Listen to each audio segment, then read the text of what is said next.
and the glucose is a part of the protocol for diabetics or non-diabetics who are having cardiac surgery. So, you know, that's for them. The colorectal surgery, getting them back to 96.8, we only have 15 minutes from when they leave the room. So I really stressed this when I talked to anesthesia today. They've got to start warming the patients up in the OR. If they come out cold and we only have 15 minutes from when they left the room to have a proven temperature that they're above 96.8 here, it's very difficult, especially when the only measures we have for rewarming are the bear huggers, warm blankets, slowing down fluids unless otherwise indicated. So I think that the group I spoke to was very receptive. A couple of the chiefs were in there, and we'll continue to spread that word. But we need to just remember to get those temperatures. So on the blood sugars, it's just the only thing, the blood sugar they care about is the one post-operative. They don't. Right. They want it less than 200 throughout their duration.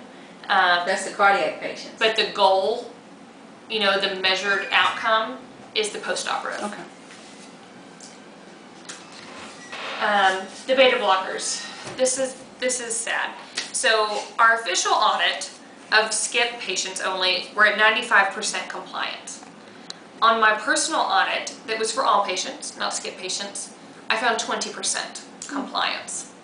So that's an area for education. I've talked to day surgery and anesthesia clinic extensively about this, identifying that beta blocker, getting that home med list, and communicating with the staff when anesthesia comes to do their pre-op. When surgery comes to do the pre-op, letting them know they're on a beta blocker so that can be continued throughout their course of stay. And I talked to anesthesia about the patients up on the floor. If you can get access to that chart, look at the chart. You can't get the chart, talk to the patient. Ask them if they're on an OL drug or a beta blocker if they know that. Name a few of them, see if it rings a bell, so that we can identify these.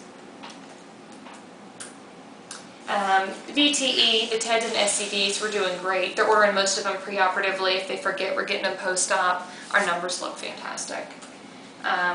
We've talked to anesthesia about making sure things are legible. I've talked to them about the things that we care the most about on their documentation to ensure that we're getting it. Like adding up their totals? Totals, having them legible over here, getting numbers, not the word minimal. Things like that I think really make a difference as far as providing quality care.